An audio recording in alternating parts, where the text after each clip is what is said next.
Salve, povo lindo do Cangote Cheiroso! Sejam bem-vindos a mais um encontro perfumado no canal Cheirinho no Cangote.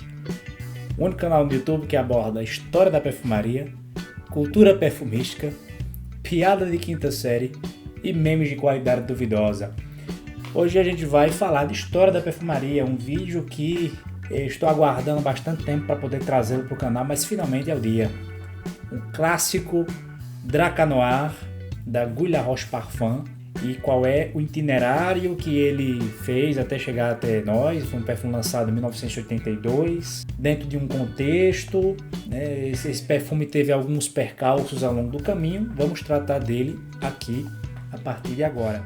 Feito eu expliquei na primeira parte da história do Chanel 5, a partir do século XX, os estilistas de moda começam a dar o seu nome para batizar perfumes. Então eles começam a entrar no ramo da perfumaria. O primeiro foi Paul Poiret, o segundo foi Maurice Babani e o terceiro estilista a dar seu nome foi Chanel, nossa querida Mademoiselle Chanel. Guy Laroche também foi um estilista e decidiu nos anos 60 entrar para a perfumaria, e o seu primeiro perfume lançado foi um chamado Fiji. E em 1977 o segundo perfume chamado José. Eu ousei, no pretérito perfeito. Ousei, tive ousadia, um perfume com uma temática provocante. Em 1972 tivemos um lançamento de um perfume chamado Drakkar. 10 anos depois, em 82, criado na verdade em 81, mas segundo as fontes que eu li, lançado em 82, o Draca Noir. Esse talvez seja o caso em que o flanker seja mais famoso, tenha feito mais sucesso e tenha vendido mais do que o perfume original. O que é um flanker? Um flanker é justamente uma releitura de um perfume principal. No caso, o Drakkar é o perfume principal, o Draca Noir é uma releitura do Drakkar. Nesse caso, parece, se eu não estou equivocado, que o caso do Draca Noir é justamente o caso em que um flanker fez muito mais sucesso do que o perfume original. Tanto o Drakkar quanto o Draca Noir foram criados pelo mesmo perfumista na IFF, que é o nome da empresa, pelo Pierre Varny. O que é muito curioso é que eu acabei cruzando com um texto do Luca Turin. Já falei do Luca Turin aqui muitas vezes em diversos vídeos. Eu estava lendo por acaso umas coisas que o Luca Turin escreveu a respeito do perfume Rive Gauche, da Yves Saint Laurent. É um perfume que vai mais ou menos nessa mesma pegada, um fougère aromático, com esse jeito de produto de limpeza, esse jeito de banho tomado. Então, o Luca Turin disse que nos anos 80, o movimento lesbianista, as lésbicas francesas, reivindicaram essa fragrância como símbolo delas, como seu símbolo, né? Então, por conta disso, isso explicaria por que o Draca Noir, apesar de ser um best-seller, ele fez muito mais sucesso nos Estados Unidos do que na França. Né? Porque, como uma fragrância masculina, as lésbicas se apoderaram dele para elas como símbolo, como um símbolo feminista, digamos assim. Mas esse é um caso curioso que envolve essa fragrância. Era mal vista na França nos anos 80 por conta desse detalhe. Outra coisa que é digna de nota é que, por ser uma fragrância dos anos 80, ela passou por muitas reformulações. Uma delas também está vista na mudança de empresa que a fabricava. Se você assistiu um dos primeiros vídeos do canal, onde eu falo da história do clássico Polo Green, eu mencionei que inicialmente o Polo da Ralph Lauren era produzido pela empresa chamada Warner. Depois passou a ser produzido por uma empresa chamada Cosmer e atualmente pela Luxury Products, que é a dona da L'Oréal. Hoje o Polo é produzido pela L'Oréal. A mesma coisa aconteceu com os perfumes da Guy Laroche, que foram comprados pela L'Oréal. Inicialmente eles eram feitos pela Cosmer, atualmente pela Luxury Products. Inclusive aqui no meu frasco, bem pequeno aqui, não vou conseguir mostrar na câmera porque a imagem vai ficar distorcida, mas eu consigo ler aqui na claridade que ele é produzido pela Luxury Products. Tem aqui embaixo, junto do código de barras. E nós tivemos uma série de reformulações. A primeira versão, ela foi produzida entre os anos 1982 a 1989. A segunda versão, entre os anos de 1989 a 1996. A terceira, de 96 a 98. A quarta, de 98 a 99. A quinta, de 99 a 2004. A sexta, de 2004 a 2010. A sétima, de 2010 a 2015. E aparentemente nós estamos na oitava versão desse perfume, de 2015 até hoje. Quase 10 anos. Uma coisa que é discutida com muita paixão entre os gringos que viveram naquela época, nos anos 80, que tiveram a oportunidade de conhecer as múltiplas versões, que tiveram a oportunidade de conhecer o contexto do lançamento dessas fragrâncias, tanto do Azzaro Pour Homme quanto pelo Dracar Noir, até mesmo o perfume Polo, eles falam muito sobre a mudança da qualidade, da experiência olfativa e da formulação desses perfumes, né, com o passar dos anos. E uma coisa que é comentada, inclusive por pessoas que viveram naquela época, mas que também trabalham na indústria de perfumaria, é que o Dracar Noir, na sua primeira versão, tinha muito patchouli. E a partir da primeira reformulação, ou seja, a partir da segunda versão do perfume, não tem mais patchouli.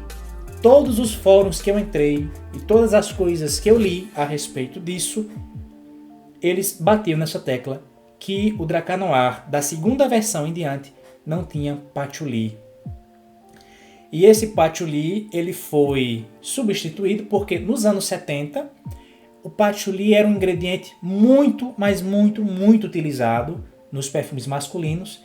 Então, querendo inovar, querendo dar uma cara nova, porque isso é uma coisa muito normal. Geralmente, perfumes do começo da virada de uma década, eles geralmente tendem a trazer uma inovação assim, mais gritante em alguns aspectos. Nesse caso aqui, dos anos 70 para os anos 80, foi essa substituição do patchouli, segundo as informações que eu li, e também a característica muito marcante dos perfumes dos anos 80, já falei isso em diversos vídeos aqui, era justamente a presença do musgo de carvalho, de agulhas de pinheiro, de tabaco e de couro. São 4 ingredientes que nós encontramos muito em perfumes dos anos 80. No Dracar Noir não seria diferente. Nós temos aqui agulhas de pinheiro, nós temos aqui também um pouco de couro, se não me engano nós temos aqui notas de tabaco, mas o grande ingrediente, que é agora sobre o qual eu vou me ocupar, que é responsável por fazer o Dracar Noir ser quem ele é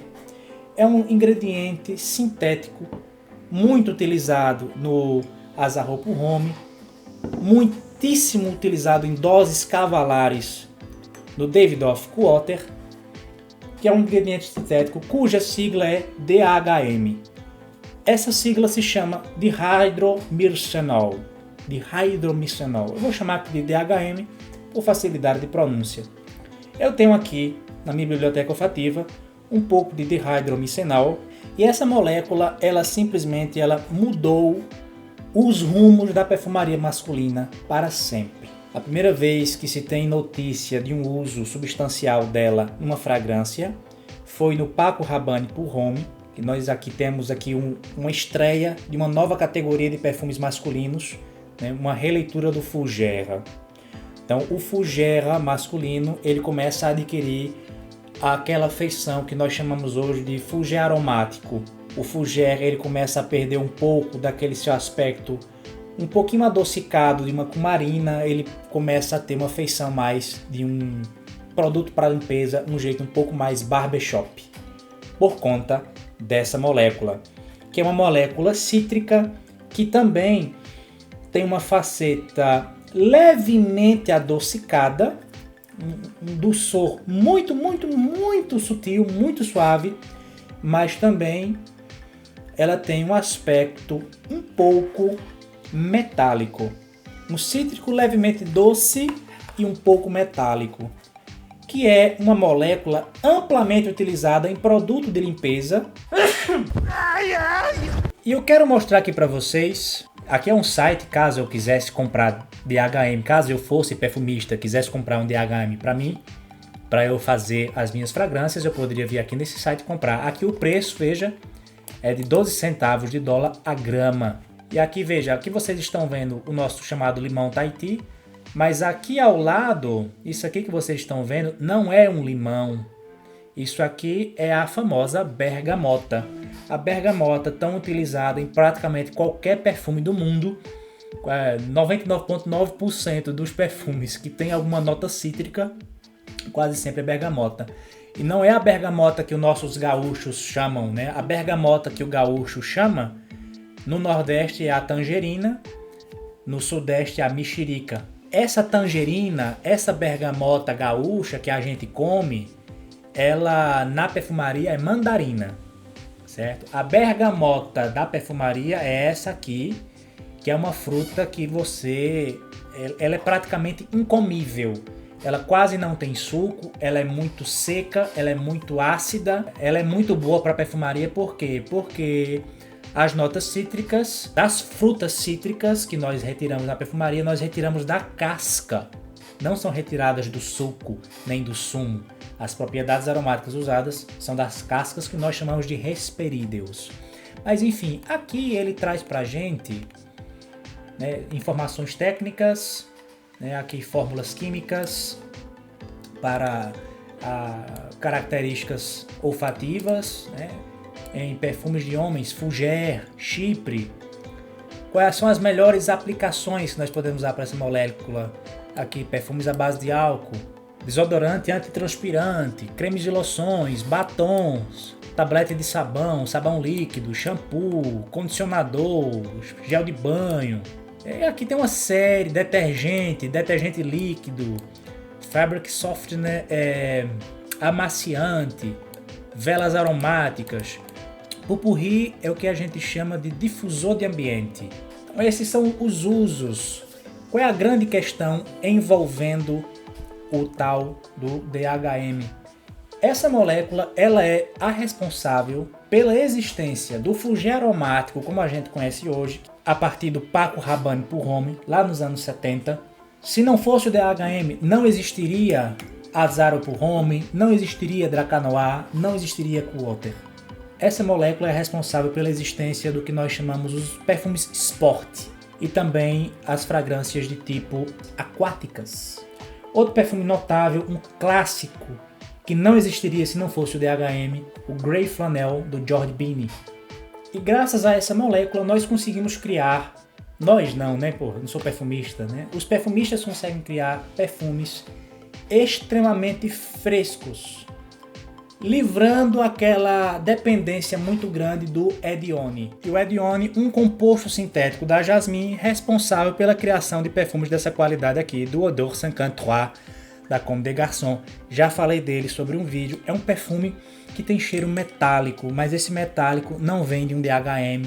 Possivelmente tenha DHM aqui, é possível que tenha, mas as informações que eu levantei diziam que o grande frescor, a grande transparência desse perfume vem a partir de doses cavalares de Edione, não de DHM. Mas quando o DHM surge na história da perfumaria, vira uma novidade, só que depois de um tempo a coisa fica caindo no clichê. O Chandler Burr, que ele é um jornalista, ele passou um ano na indústria da perfumaria em Nova York e em Paris, basicamente, tendo ali contato com grandes perfumistas. Um deles foi o Jean-Claude Ellena, que concedeu entrevistas, e aí eles começaram a falar sobre esse tópico. Jean-Claude Ellena identifica o DHM, não entusiasticamente, como abrindo o que ele chama da fase higiênica do perfume. Para Ellena, você poderia apontar o começo da tendência higiênica com o Paco Rabanne pour Homme, de 73, que estava se afastando dos couros e samambaias, especiarias, diretamente para o corredor de detergentes fluorescentes da farmácia. É dito que o Paco Rabanne tem entre 2% e 5% de DHM na formulação. Em 77, o Azzaro pour Homme tem é dito que tem cerca de 5 a 8%. E aí, lançado o Dracar Noir pelo Pierre Varny, já é dito que tem cerca de 10% desse composto. A revolução do DHM foi lançada formalmente em 1982 por Pierre Varny, que a explodiu na cena, fazendo engenhosamente na época com que ela representasse impressionantes 10% da fórmula do Dracar Noir.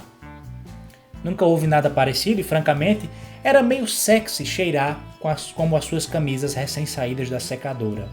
E aqui nós encontramos uma possível razão para que o perfume tenha tanto DHM, né? Possivelmente um perfume de começo de década gostaria de quebrar certos paradigmas ou de ousar um pouco mais, né, ao se afastar da tendência da década anterior.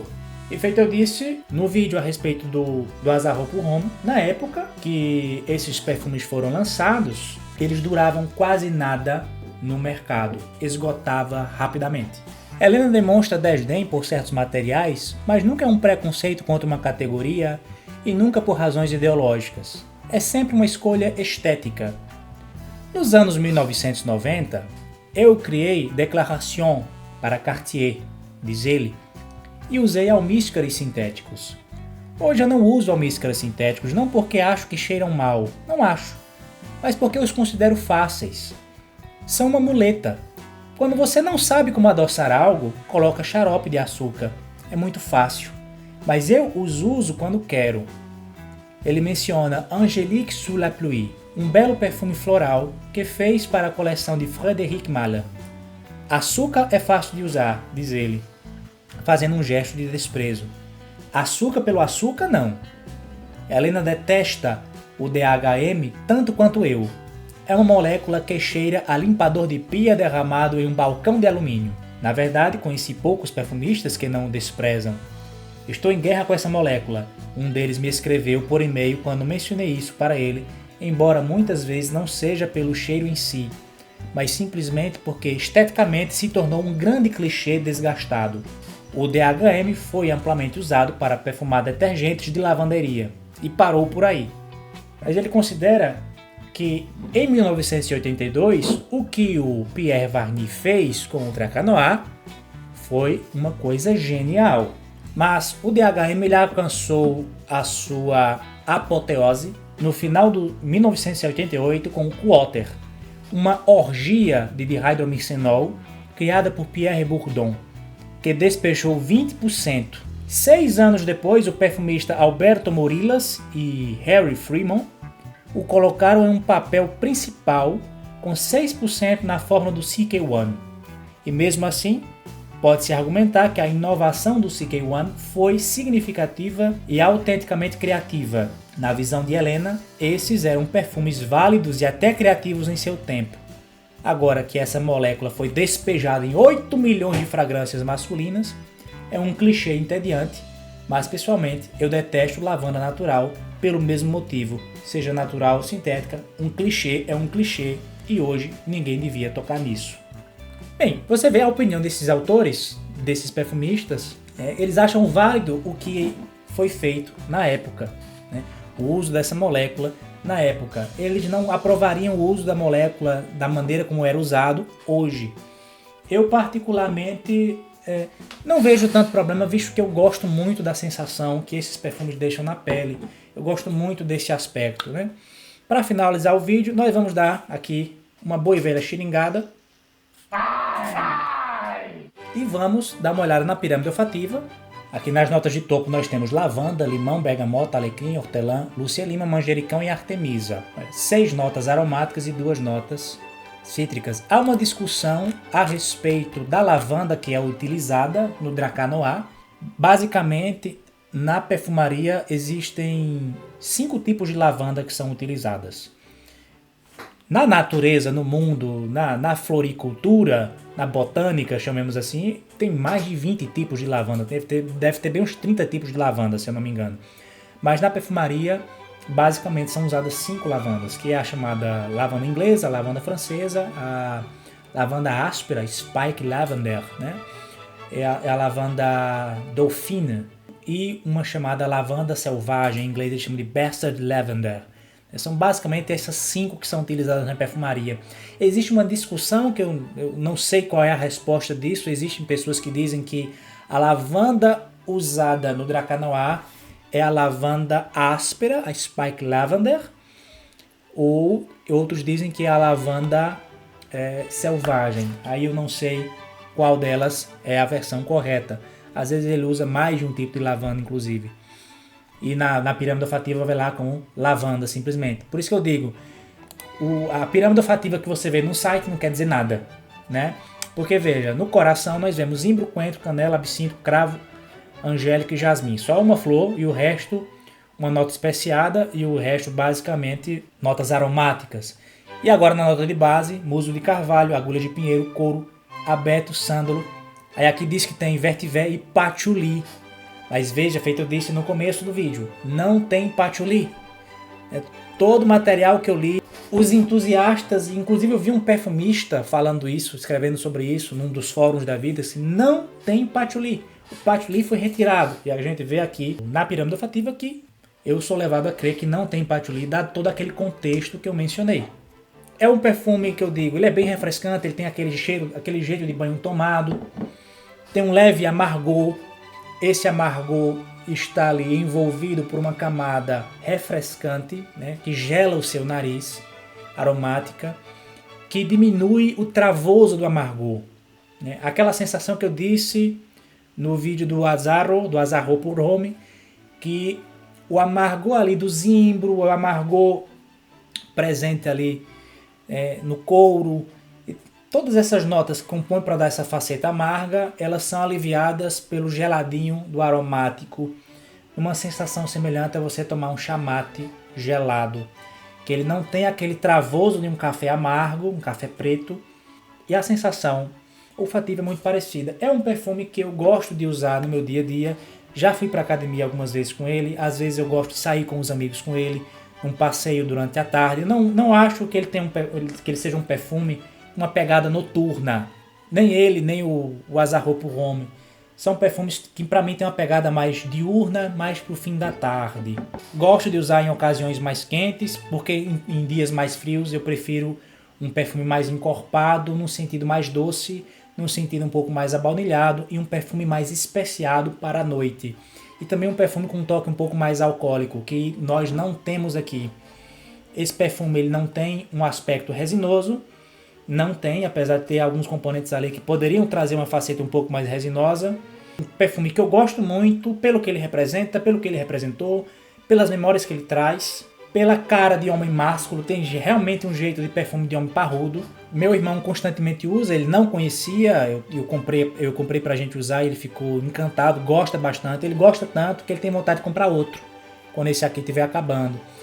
É um perfume que hoje você encontra relativamente barato, é menos de R$250, se eu não me engano, acho que você consegue encontrar aqui por R$200, 200 e poucos reais, o que fica um pouco caro às vezes é o frete, o que encarece um pouco é o frete, mas é aquilo que eu acho assim, que para quem gosta de colecionar, para quem gosta de perfume classudo, para quem gosta de perfume old school, isso aqui é uma excelente pedida. O que é que tu acha de um jovem usando isso?